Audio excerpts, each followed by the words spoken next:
बिस्मिल्लाहिमिनश्शैतानिर्रजीम बिस्मिल्लाहिर्रहमानिर्रहीम। अस्सलामुअलैकुम वरहमतुल्लाहि वबरकातुहू।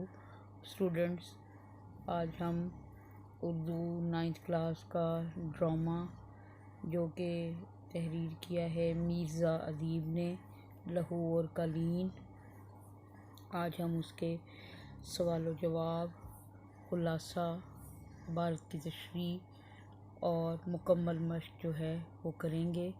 तो सबसे पहले खुलासा है और उसके एक मरकज़ी किरदार ये तमाम हैं। इसके बाद ये खुलासे का तमाम मवाद है जिससे आप लोगों ने मदद लेकर ख़ुद खुलासा जो है वो अख़ज़ करना है। और ये सवाल व जवाब हैं, ये आप अपनी होमवर्क में करेंगे। और इसके अलावा एक इबारत की तशरीह मैंने की है, बाकी तमाम इबारात की तशरीह आप लोग करेंगे।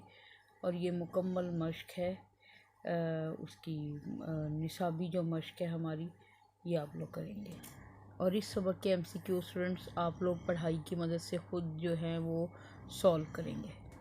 इसके साथ ही स्टूडेंट्स उर्दू क़ायदा इंशा में मुकालमा नंबर 3 जो है वो दो दोस्तों के दरमियान जो मुकालमा है हम वो करेंगे।